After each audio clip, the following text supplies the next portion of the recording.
welcome to today's session of the Rancher Office Hours. I'm your host, Adrian Goins, and I'm the Director of Community and Evangelism here at Rancher Labs.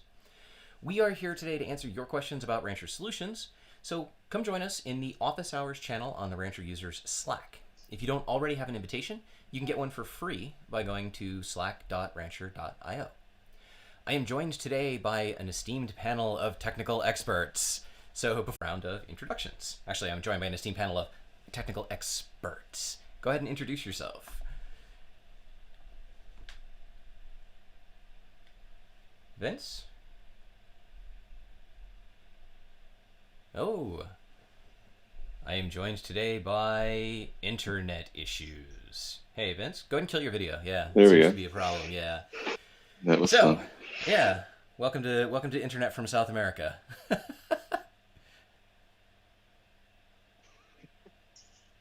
Always exciting. Yeah.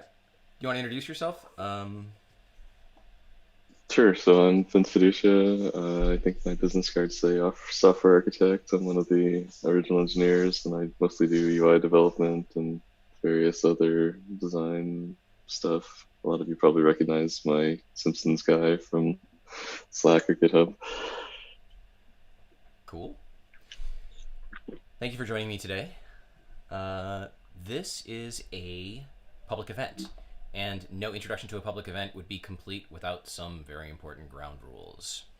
So, we would like to ask that you be constructive and help others. I mean, this is a safe space that exists to help members of the community grow from the experience of other people. Everyone is welcome here, and we expect everyone to treat one another with respect and with dignity, which means that there are no stupid questions. But we do ask that you limit your questions to topics around how to use Rancher, Kubernetes, and other CNCF tooling. We will do our best to answer every question, but we don't have access to your specific environment. And that means that we may not be able to do specific debugging of local issues, but we will do our best to get you into the next step of your troubleshooting. Vince is going to jump in and answer questions or add any information. I mean, since it's only he and I, this will be a very impromptu discussion. And then those of you who are in the chat, please help out by pasting links to official documentation, blogs, tweets, or anything else that might be relevant to the conversation. We do take live questions as well as prepared questions. So in between this session, and the next one, you can post your questions on the Rancher forums or on Stack Overflow. And when I go and search for questions on Stack Overflow, I look for things that are tagged with Rancher, K3S, RKE, or Longhorn.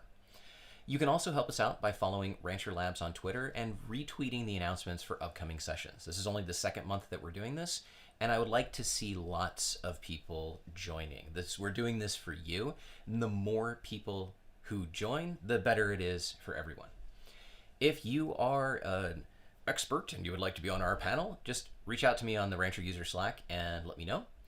And if you're somebody who's new to Kubernetes or Rancher, we have a weekly Intro to Kubernetes and Rancher training class that I do that will help get you up and running. Also, for comprehensive training on Rancher and using it to deploy and manage Kubernetes clusters, you can check out the Rancher Academy at academy.rancher.io. That's a lot. It's like this required intro that I have to do. But let's move past that and move into answering your guys' questions. So we will jump over to Slack and see what there is to be seen. We have Ariel here again. Hey, Ariel. Ariel was in this morning's session. We have no questions. What a great way to start. I told them they can't come back, but they came anyway. He's also in the academy. He's a very committed friend of Ranchers. Huh. Well.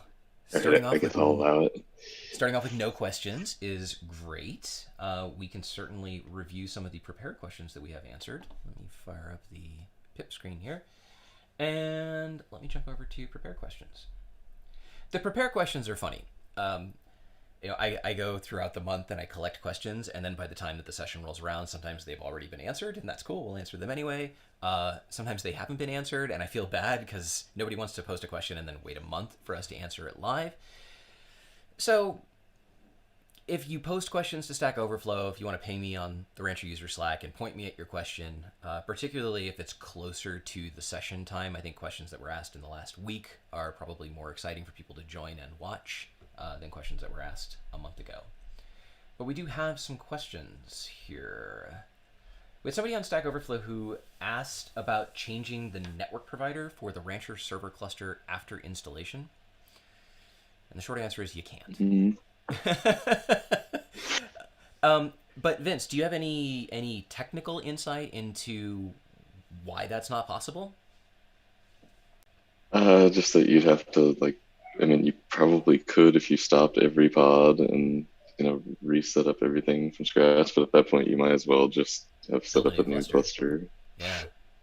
But otherwise, there's pods that are running that have certain IPs and are talking to certain routes that are no longer going to exist, and it's just not going to go well to try and change the tires on the bus while it's driving. Right. Different network providers use different IP numbering schemes and different communication protocols. I imagine that would be less like changing the tires and more like ripping out the whole undercarriage and then trying to float for a while. So, yeah, hopefully we make it not too hard to just set up another cluster and then you can move the workload as you go.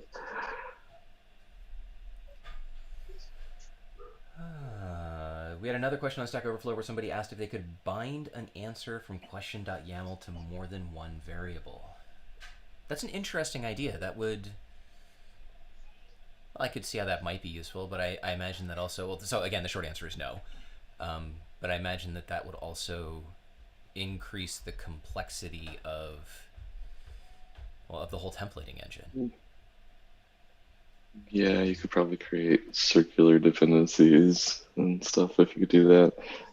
Actually, YAML is a very strange language that has pointers and address of operators that might actually work, because you can put a label on a value and then in another place say star that label, and it'll copy the value from here to there. I don't know if the thing that we use to parse the questions will actually interpret that or not, though, without trying it. Oh yeah, that sounds unreasonably complex and fraught with errors, or at least fraught with difficulty in troubleshooting if it goes south. Yeah, YAML is almost like a whole programming language. Huh, I had no idea. I thought it was just a configuration language. Yet another markup language. So if you're watching the stream, join office hours on the Rancher user Slack. You can ask your questions live. If we run out of prepared questions and we don't get any questions in the chat, I might have to sing or dance or something like that. Vince, do you sing? I do not. No. No? You're not in a heavy metal band or something? Not that I'm willing to admit. Oh, hey. Tom is here. Tom has a question.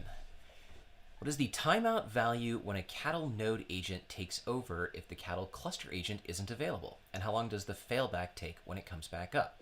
So before we answer this, we don't actually know everything. So I don't actually know the answer for this. Vince, do you know? No, I don't know the exact number of minutes or anything, but it's on the order of a couple minutes before we decide to mark a node as unavailable, and then Kubernetes itself will delete them eventually if they don't come back. Once you actually connect it, it should be pretty much immediate that we see that it's connected again. The node agent does take over if the cluster agent is for some reason offline. I've never actually been in a situation where I've had that happen, or if it has happened, I haven't been aware of it because it happened behind the scenes. So those are two separate things. There's a node agent on each node, and then the cluster agent does a couple things. It's like a pod deployment that just runs on one or two of the nodes. It's not on every node. Okay. So Tom, we don't know exactly how long that takes. We don't know. But I'll make a note of that, and we'll see if we can get you an answer. So we are 10 minutes into the stream. 10 mins. Talk. Gabriel. Hello, Gabriel. Gabriel says, hello, Adrian. So I'm not seeing much traction on Rancher to upgrade Rancher OS. By any chance, are you considering somehow integrating K3 OS on Rancher on a VMware node driver as a supported OS? Another question is around node drivers. Are you considering providing node drivers for Nutanix, Proxmox, and KVM? Roadmap questions I have no visibility into, and I, even if I did know that something was in the works or in the plan or anything, I will avoid saying anything like, oh yeah, that's totally coming, unless we know that it's absolutely for sure already in the product and coming out, like some of the stuff that's coming out in 2.5. So I can't say what the plan is for K3OS on, especially on a VMware node driver or supported OS. Vince, do you have any insight into that you're willing to share? I am on the development side, so it's my job to overpromise and underdeliver. so, uh, so I mean, Rancher OS is basically in maintenance mode, so we're still doing security releases and stuff, but there's not any significant new features going in at this point.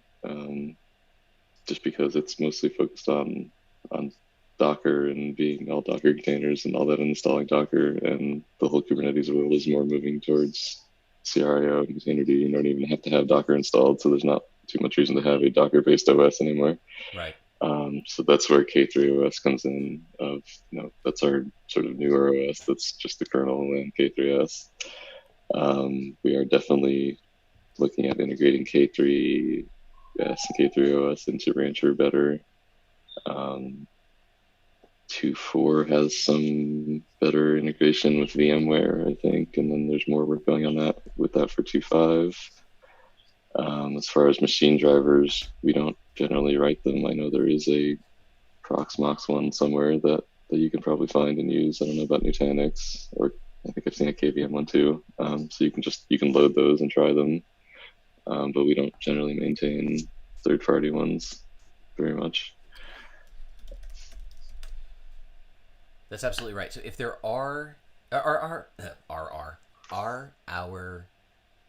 the node drivers, are they still just Docker machine drivers like they used to be, or are they I don't know why I can say our is there something more specific for them? No, they're still Docker machine drivers as far as people writing plugins are concerned. Docker's pretty much abandoned machine, so we've forked it and call it, Rancher machine now or whatever, but it's still Docker machine with some extra patches that we've been, maintaining. So the regular drivers for Docker machines still work, and you can load them in the UI under drivers. Yep. So to do that, you would come in at the global level within your Rancher environment. You'd select drivers, and then you have options here for cluster drivers and node drivers. And you'll see already that there's a bunch that are present that are just not activated by default. You can activate any of these, and if you have a node driver, a Docker machine driver, I've also seen a Proxmox one out there. I run Proxmox myself here in my house, though I don't do provisioning with it. But you can come up here, you can say add node driver, and then put in the information, and there we go. Put in the information, and that's actually not what I meant to do with the pip window there. I meant to unblock Vince. There we go. Put in the information, and then you'll be able to do your provisioning. If you happen to write your own driver for something, and people have done that, please let us know, submit it back, and we would be happy to call it out, promote it, write a blog about it, tweet about it, anything like that. Yeah, there's a whole list of the ones that have URLs in the background there are external ones that people have written that we show here by default but aren't enabled, like the cloud.ca or. Yep. Community software. Bisser, when will Debian 9 be discontinued with Hypercube? No idea. I'm not sure what the GlusterFS question is. Bisser, if you can tell us more about your GlusterFS question, we can try and answer that as well. Debian 9 is pretty old. But do we discontinue OSs, Vince, or do we just discontinue things that can't support the container engine anymore? I mean, that's at the point at which it would actually stop working. At some point, we probably stop saying we support it, but whether it works or not is, a different problem. There's only so much testing time that we have to say what we really support for customers, but more That's true. things than that actually work and for community.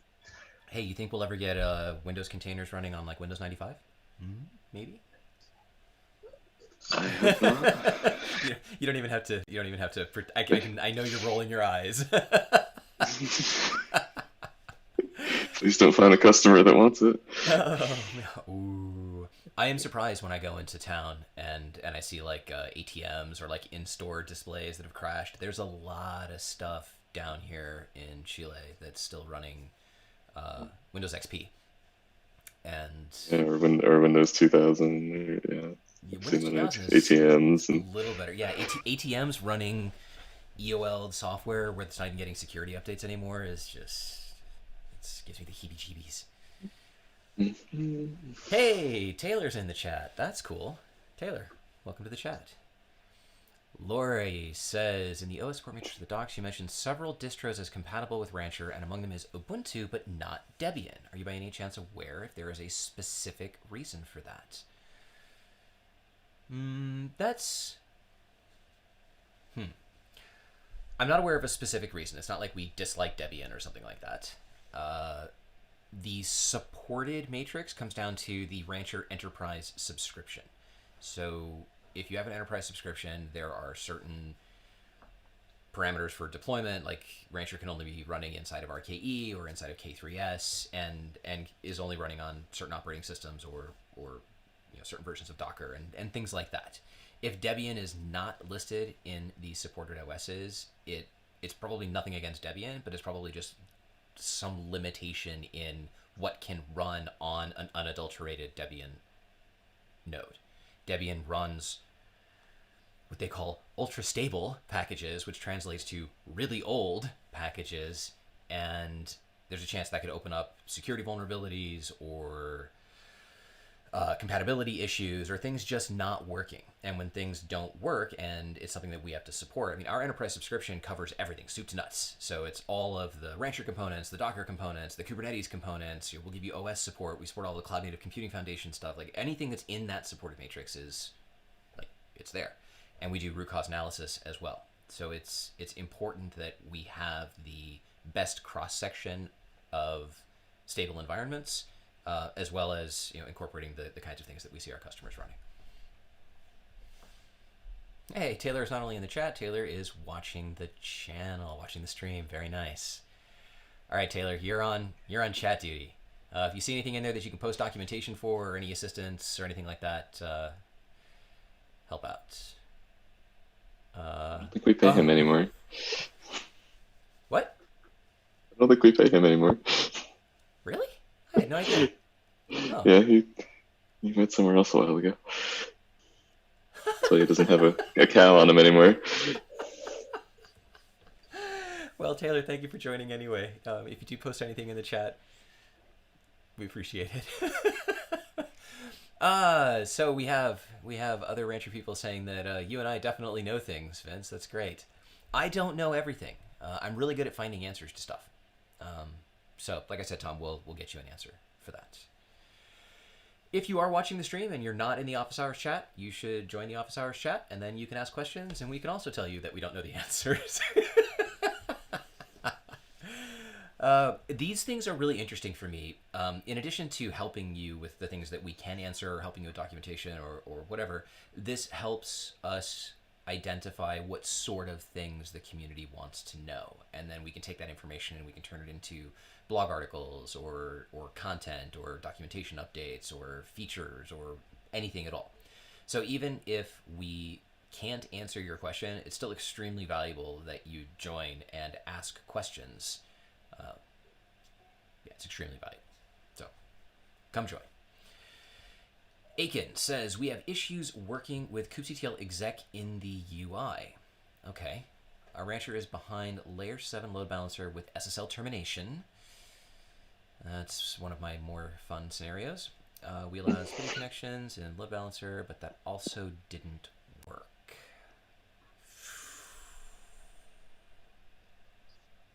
Before I make up an answer, Vince, do you have a... I don't know what goes on behind the scenes with the networking for the Coop CTL, or particularly the Coop CTL exec through the UI. Do you have any ideas on this one?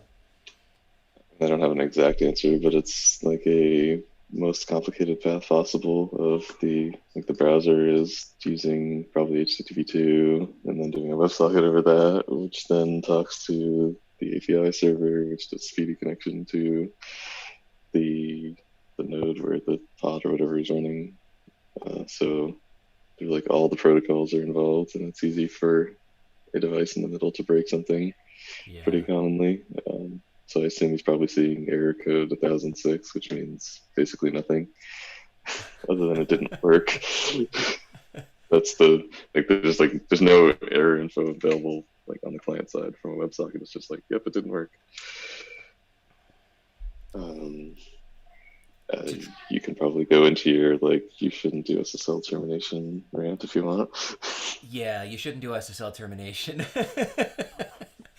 SSL termination on the load balancer for websites is great because you're doing SSL offloading and you're offloading the heavy lifting of that, and you don't have to have certificates and stuff installed. You don't have to have different configurations. But in the case of Rancher, the number one reason to not do this is it's actually less of a technical reason and more of a security reason. There's so much authentication information going back and forth that having a portion of that network path unencrypted is just not recommended. I'm not going to say it's bad or you're doing anything wrong. I mean, your security profile is your own security profile, but it makes me uncomfortable. Additionally, when you have SSL termination on the load balancer, you can configure Rancher to accept unencrypted traffic, but Rancher really, it's designed to be the SSL endpoint. So the next logical step would be, well, let's just let the load balancer talk to Rancher over SSL, and then we don't have an encryption problem. And sure, that's great. That's better than the previous model. However, because it's really a hack to have something else in the middle of that communication chain, things are just not going to work. And when they don't work, they're going to be peculiar and unexpected. Going back to my earlier statement about an enterprise subscription and the stable configurations, the stable configuration is to just do layer 4 TCP 80 and 443 directly through to the Rancher server, put your certs there.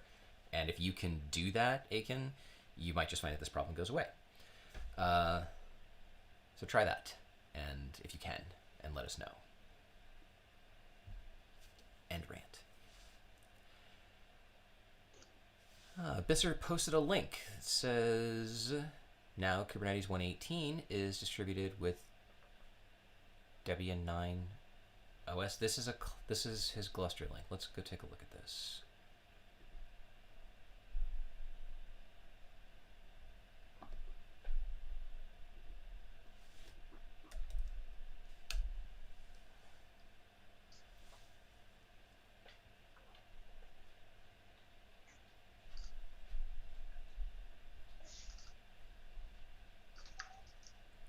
Clusters. Okay, so this is, what section is this? Cluster administration, Kubernetes persistent volumes, GlusterFS volumes. So this is about attaching Gluster volumes as persistent storage inside of RKE clusters.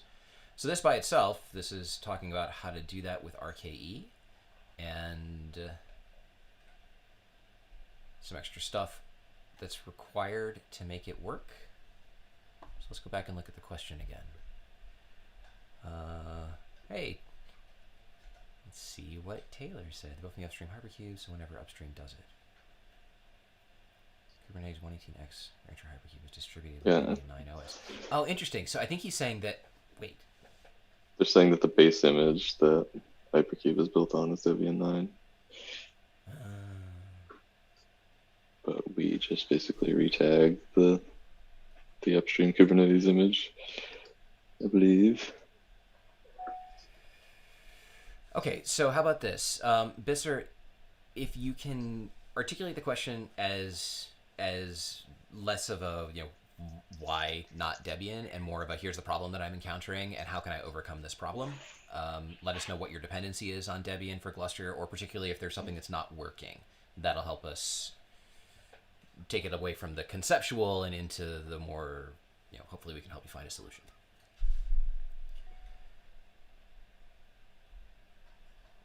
Yeah, our hypercube images are just built on the Google upstream one, plus a little bit of change. So we are using whatever image Google wants. Right. CNCF, not Google. So Aiken says that it's in the docs that we shouldn't do that, but we don't want to store certificates in cluster because of security reasons. Can we do any other approach besides it?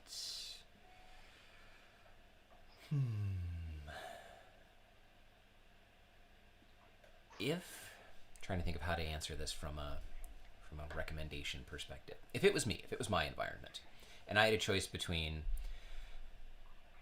having a layer 7 load balancer doing SSL termination and potentially having issues because the environment isn't designed to support that, or being concerned about putting certificates in the Rancher server cluster, access to your load balancer is just as open as access to your cluster if you allow it to be. So if you are concerned about in-cluster stuff for certificates, you can control who has access to the Rancher server cluster to be able to see or do or access any of that information. I personally don't feel that there's any risk at all in having the certificates for the Rancher server cluster be on the Rancher server. It works better. It works, period. And I can't think of any risk associated with that. And moreover, we're talking about a TLS certificate for terminating, communication. Unless you have people with direct access to your cluster snooping around, able to pull stuff, and if you do, such that they could get the TLS certificates out of the cluster, you have a host of other problems. If you've moved the certificates out to the load balancer, because people have that level of access to your Rancher server cluster, you still have a host of problems. The certificate location is actually the least of your concerns. I would hazard to guess that while you want to be more secure, this is one of those things where the cost of implementing the solution far outweighs the benefit.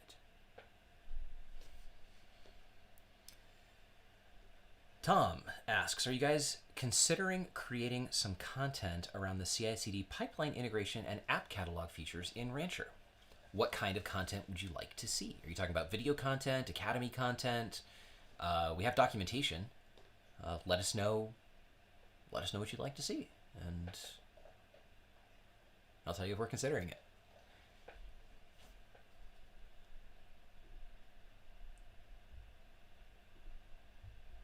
All right. It's difficult for me going back to the question from Aiken, like, I don't want to tell you what to do. It's your environment and you do whatever you think is right. So answering those kinds of questions are a little bit of a challenge for me. I want to give you the best recommendation possible, and I can just tell you what I would do from my far too many years of experience in building out data center environments. And on that same note, when people ask me questions about troubleshooting stuff in Kubernetes around like ingress controllers or communication between hosts or things like that, I also recommend that people consider what you would do if you were building this with real infrastructure.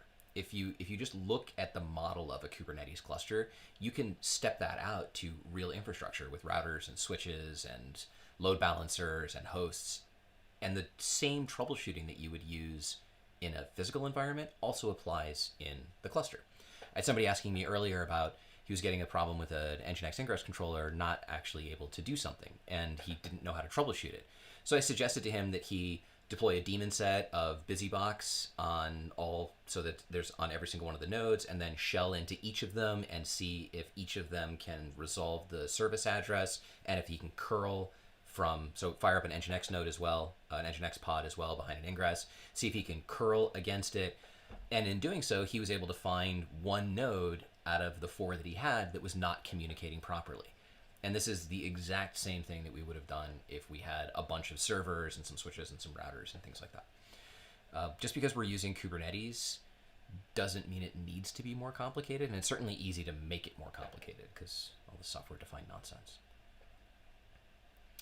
Oh, a Kubernetes masterclass, Tom says, around the CI/CD pipeline integration. The pipeline integration is interesting.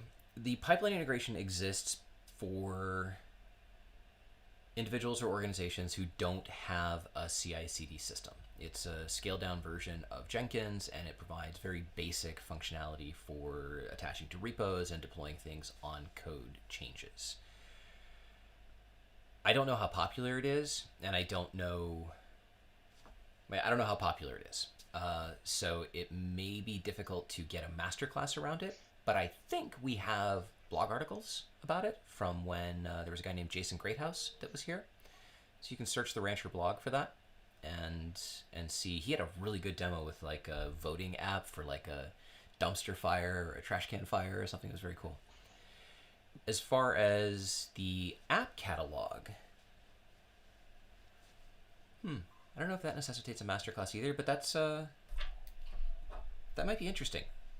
What do you think, Vince? Do you think that there's enough content there for like a how-to on how to take like a Helm chart and turn it into a Rancher app? Probably if you get into like writing the questions files to make them show up, and what kind of things should be hard coded versus values and that sort of stuff. We have a bunch of new stuff coming for that later in 2.5 to try and make Helm charts more useful, because we're going to be using them more ourselves to deploy parts of Rancher. Okay. Tom, you get a star for today's office hours. I have 2 notes, both from you, on ideas. So thank you.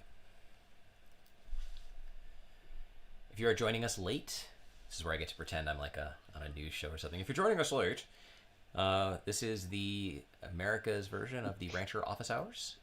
We have live chat going on in the office hours channel of the Rancher user Slack. In fact, let me turn that off, and I'll just put up my cool little news crawler that tells you where to go so that you can join the conversation. Is it safe to go outside yet?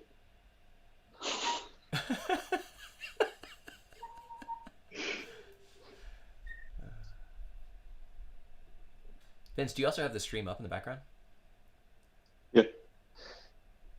Any issues so far? No, I think it's delayed a bunch from... Yeah, it'll be delayed 20 to 60 seconds. That's fine. But I see you talking at some point.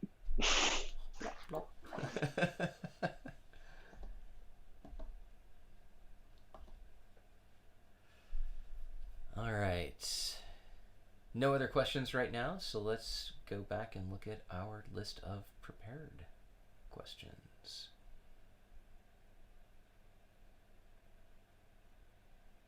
Is it possible to do recurring snapshots in intervals shorter than 1 hour? This was a question off of the forums. That's interesting. You think about snapshots and you think you might want like a snapshot every 5 minutes. But once again, the short answer is no. The interval in the configuration is actually in hours, and so the smallest interval that you can get for your recurring snapshots is 1 hour. The default's actually 12 hours. And, oh, interesting. Vince, you said that setting it to 0.1 actually rounds up as 0, which is the default, which equals 12. How do you do that, man? Yeah, How does 0 equal 12? Because Golang, it's the default value, so they do, like, if it's the default, then make it 12. It's like every value has a 0 value, so it's like empty string or 0 or empty array or whatever. So that ends up getting, like, it's hard to tell the difference between not set and set to 0 in Go. And then that makes us just apply our default. Got it. And I believe the reason was snapshots overlapping became very bad, so we decided to just force it to be an hour instead of, well, what if I set it to 1 second? Oh, yeah, you end up with a backlog of snapshots waiting on snapshots Mm-hmm. until your cluster dies. Yeah, something like that. Okay.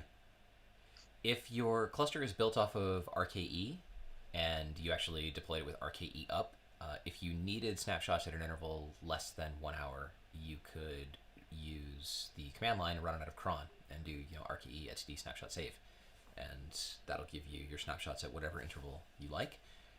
But you'll have to build in your own logic there with a lock file that says, if the snapshot's already running, then don't fire off another snapshot. Wait until the next one. Mm-hmm. So that's a workaround. Christian asks if there's any GitOps tools in the Rancher catalog. Don't we have Argo in there? I think so. Yeah, let me go look. Like, say there will be stuff coming in 2.5. There is stuff coming in 2.5. It's one of those things where we can't say exactly what, but hey, look at that. Here's my cluster that I don't keep up to date. Good job, me. GitOps is really important. We had a whole GitOps conversation in the... Yeah, there we go. Argo, right there. We had a whole GitOps conversation in the EMEA session this morning. GitOps is extremely valuable, and right now you can do GitOps type things with Kubernetes, and Kubernetes is managed by Rancher, but it breaks down if you can also go into the Rancher server and make a bunch of changes that fall out of the GitOps model. So if you wanted to do GitOps, you'd have to restrict access to the Rancher UI so that people can't go in and screw around with stuff. We recognize that that's not that's the way that it is right now. And so in Rancher 2.5, we are incorporating more GitOps functionality into the product to enable this repeatable, declarative, somewhat immutable, using the repository as a source of truth type model for the workloads that are running inside of a Kubernetes cluster that's still being managed by Rancher. So you can look for that later this year. I don't remember when the launch date is for 2.5, but it'll be this fall. It's not going to be this month.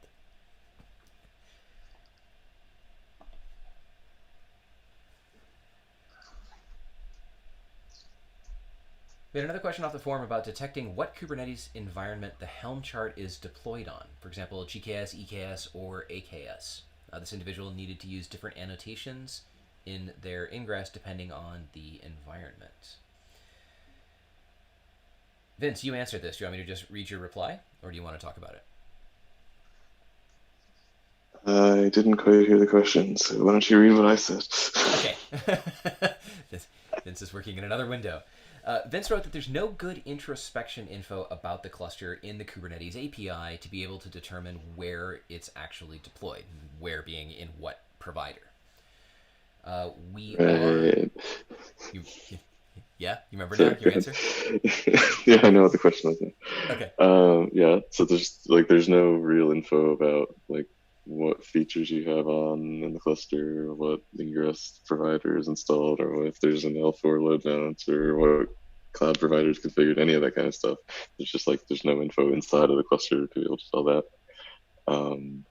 Probably in 2.5 we will have sort of a way to backdoor that in by having you provide a question that says tell me what kind of what cloud provider this cluster is in, and then the UI or the CLI can get that info from the cluster, from the outside of the cluster, and fill it in as a value that is available inside the Helm chart for you to do something based on. Because like I said, we're doing more with installing parts of Rancher as Helm charts, and we need to know that for certain things like CIS Benchmark has different things depending on, is it an RKE cluster or whatever. Do you know if we're expanding CIS benchmark testing outside of RKE? That's also in 2.5, and technically it will work on anything, but the set of things that are relevant varies based on each provider.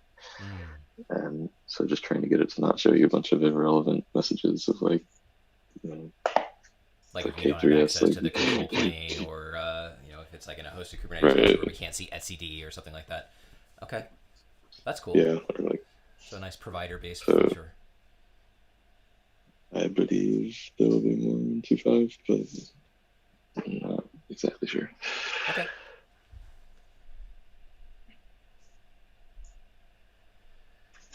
There was a question that came up on Slack. CodeZomb, what a great name. CodeZomb asked if it was possible for non-owner roles to view their Grafana links in the UI. Actually, I have 3 monitors up. I've got my camera, I've got this, and I've got this over here, so I'm reading and kind of looking back at you guys. He wanted to give his developers access to view the dashboards, but definitely did not want them to have access to change anything. Okay. the way that Grafana works now inside of Rancher is that you either get read-write access or you get no access. It doesn't have a more granular level of control. So once again, the short answer there is no. But if somebody wanted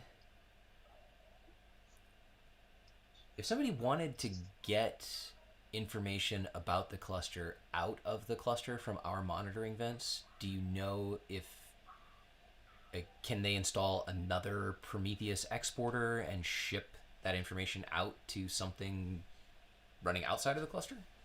Is there anything preventing them from doing that? No, probably not. I mean,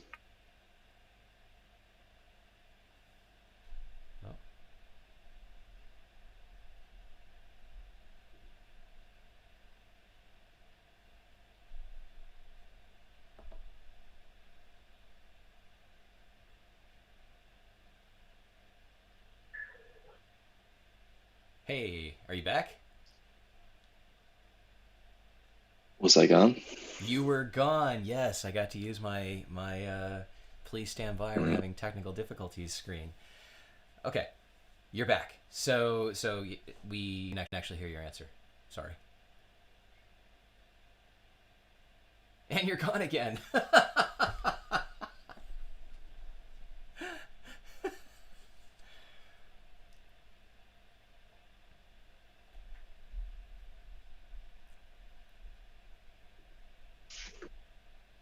And you're back again. I think you're gone. Yeah, no, when I say you, I think I'm still here and you're gone. it's not you, it's me. It's actually not even me. It's my provider. Yeah, there we go. I just saw a whole bunch of stuff refresh, and it's looking like it's continuing to suffer. Let me real quick reprioritize my traffic on my firewall just in case it's something in my house that has decided to do some big download or something like that. Okay, so You signed up for Starlink yet? dude, as soon as it's available over Chile, I'm so totally signing up for it. Okay, so you have been here now once again for. Okay, so maybe the internet just doesn't like what you're about to say. Maybe they can see into the future. So the question that we didn't get to hear your answer on was whether or not they could, like, if there's anything preventing them from running an exporter to export cluster metrics out to an external instance. No, I think that would work. It also has its own like user local password thing that you could probably turn on, maybe with editing the config YAML or the questions or whatever. I've never tried it myself, but like I know it has its own login system, so you could potentially do something to control, read write versus read only inside of Grafana by requiring like a second login. At some point, it'd be nice if, at some point it'd be nice if we became like an OAuth provider and then hooked it up so that it would actually be able to pass that login through, but that's not happening today. No prioritization of resources. All right, Marku says, hello. Is it possible to customize Grafana? Wait, hang on. It's another Grafana question. Is it possible to customize Grafana when having project or cluster monitoring set to on in any way? I would love to add, for example, Redis graphs, but it seems impossible at the moment. Yeah, I don't know. And I don't know if you'd want to. Is our Grafana instance really, like, isn't it really limited to monitoring of projects and workloads or Redis graphs? Well, no, because you can export your own metrics from your workloads and add them. We pick those up. Yeah, I just don't think there's currently a good way to go add whole new graphs and things and have them persist. This is another coming soon 2.5 sort of thing, I believe. Sounds like 2.5 is going to be awesome. Okay, so short answer, maybe, but you probably shouldn't.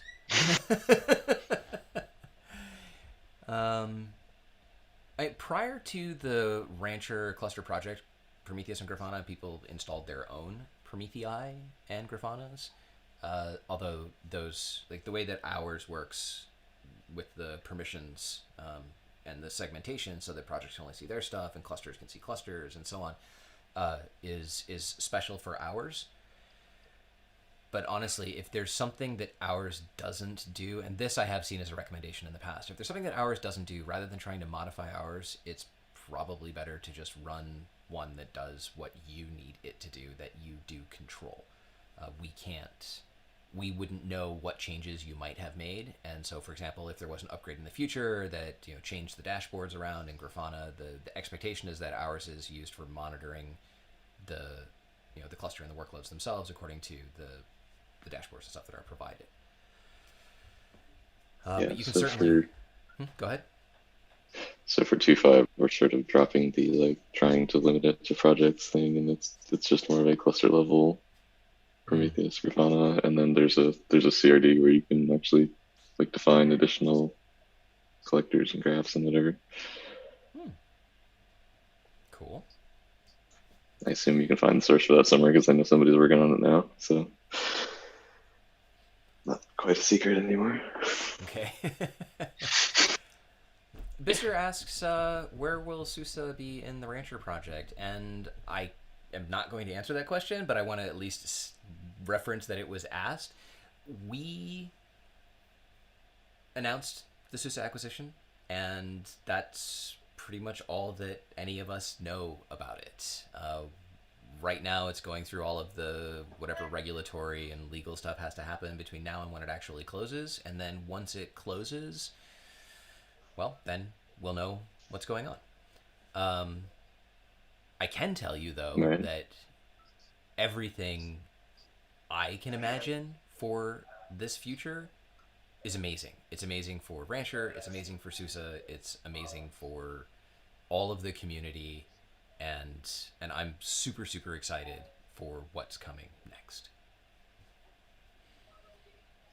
Yeah, so like we're not allowed to go talk to the SUSE people about what our plans are with them together until the deal closes. Right. Yeah, until the actual deal closes, we're the same as we were. We're two separate companies. We're continuing to do all the stuff that we were doing. We're not, and SUSE's continuing to do their stuff, and that's it. So if anybody does say that they have any idea about anything, they don't. And in fact, there have been some recent blog articles that were written about people being like, oh, this is what it means. They don't know either. Like, nobody, we have what we've been told, and what we've been told is that this is a good thing for everybody. We're committed to open source. The value of Rancher is in being multi-platform and in being open source and in being all of these things. And for me, it doesn't make any sense that anybody would buy something and then immediately destroy everything that makes it valuable. So logic, from where I'm sitting, says that probably all of the stuff that makes Rancher as valuable as it is today is going to continue to be there. Right, and Shang, our CEO, is going to be the in charge of all of the engineering of the combined company, so we still have a lot of influence over our future direction. It's gonna be awesome. Just awesome. Tom, I like seeing Tom's name. Tom asks great questions. In version 2.4, there's some new roles, including global roles. What would you use the View Rancher metrics role for? I don't know. I have to go see what it is. Okay, Vince is on it. And Bister's question is, will you have to pay for Rancher in the future? Like I said, I don't know anything, but what we've been told is that Rancher will continue to be open source, and it will continue, like you can look at what was announced with the articles that were written about the acquisition. We're an open source company. So we will continue to create open source software, and I have not heard anything that says that anything is going to change.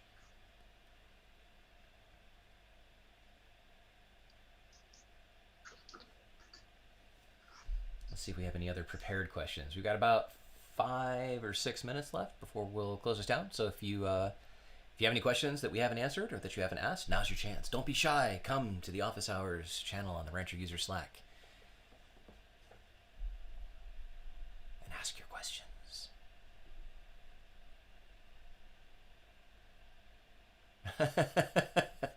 Taylor says, just watch Darren's Twitter. That's actually a really good piece of advice in general. If you don't follow Darren Shepard on Twitter, you should. Like, the stuff that he posts it's succinct and thought-provoking and just so honest.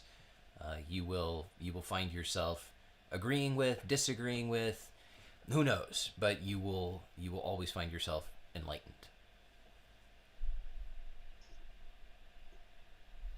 You'll see what new small computer he has this week.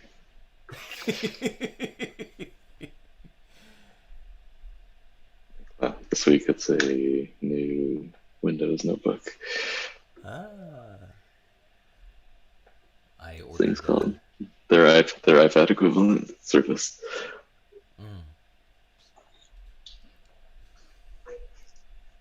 So we have no other prepared questions. We're getting to the part where if we don't have more questions, I'm gonna have to do my little Rancher office hours dance. We'll probably just end the stream. Marcel says, more DevOps features inside Rancher would be nice. Marcel, what do you mean by DevOps features? What would you like to see? Tell us in the chat. Let's talk about it.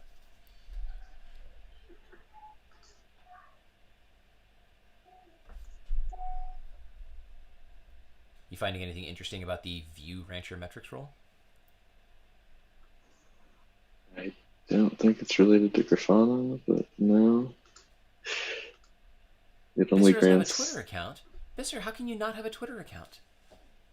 They're free. You don't have. Do you have to have? You don't have to log in to see if you people's wanted to tweets, do you? follow him, yeah. If you wanted to follow him, you have to have a Twitter account. But no, you can just make it part of your morning workflow. What has Darren said today? Let's go find Darren's. It's usually weird rants about Golang. Yep, that's today's latest one. I'll post Darren's Twitter link in the chat so that everybody can go follow him.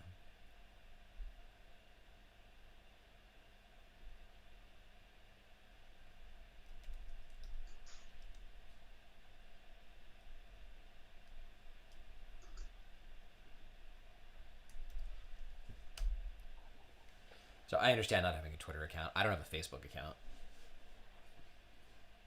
My wife doesn't have a Twitter account. I'm free. That's how I feel about Facebook. And that's how my wife feels about Twitter. She uses Facebook. She uses it for her business and promoting her work, and it works wonders for her as a tool. I've never been able to get any value. I've only been able to lose time to Facebook. But Twitter, I find value in promotion and following news and seeing what people are up to and stuff like that. But I absolutely understand that these things are all horrendous time sinks if not managed appropriately. So I certainly don't fault you for not having a Twitter account if you don't need one. Deployment with Git where the infrastructure is saved as code. Marcel, we were talking about that earlier. We were talking about Argo CD, which actually I still have in my history, maybe?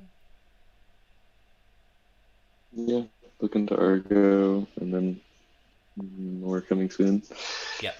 So right now you can, so there we go. So Argo CD is actually in the Rancher app catalog, so you can deploy that. As far as actual tools within Rancher to use GetOps with, we do have stuff coming in 2.5 for that. As it gets closer to actually being available and having releases, and we know what features are going in, we'll start talking more about that, and you'll start to see videos from me. We'll talk about it in office hours. We'll have meetups and stuff like that. And since it's open source, you can also start downloading release candidates and playing with them. As soon as we stop redefining what it is. Marku says it's hard to watch the stream on mobile with non-paid YouTube. No playing in the background and writing messages in the Slack app. Yeah, sorry. We considered doing the YouTube chat, but ultimately I'm going to get to where I'm streaming this on multiple platforms: Twitch, YouTube, probably just Twitch and YouTube, maybe Facebook. I don't even know how big our Facebook following is. And if I can get some sort of aggregator to combine those chat platforms and put them into the office hours, then I'll do that. The main thing is wanting to have people all chatting in something that is common, and well, the Rancher user Slack is the best place for that. Any plans to start a podcast? Might be insightful and fun. Ooh, well, don't Darren and Shannon do a podcast sometimes, Vince? I don't, know if Haven't they they have, done one in the past? I don't think we have our. I don't know if we have our own. They guest on other people's occasionally. Okay. Yeah, we've talked about putting together a podcast. I mean, this is kind of like a podcast, sort of video podcast. And we used to do meetups or whatever with them too. Right. Yeah, podcast. I will put that on the list of stuff to talk about. It's one of those things where I mean, I probably don't have enough to say, but I can certainly host one, and we could get different Rancher people on and have them talking about the various things that they're working on. Maybe a short thing, 15 to 30 minutes. Might be interesting. Could be brought to you by Squarespace.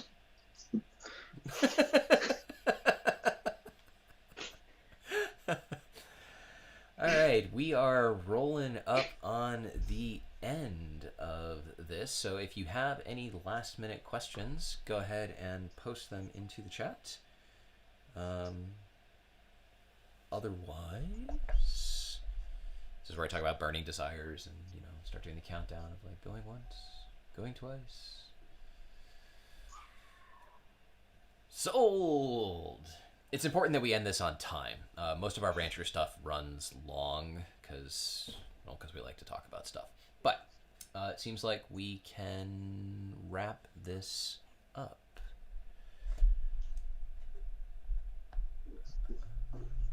Getting my closing script up here. Hey, it's me again. So I want to thank you all for joining us today. I want to thank Vince for helping out, and I want to thank everybody who participated in the chat, and Taylor, who apparently doesn't work at Rancher anymore, and I didn't know that, for also helping out. I appreciate that.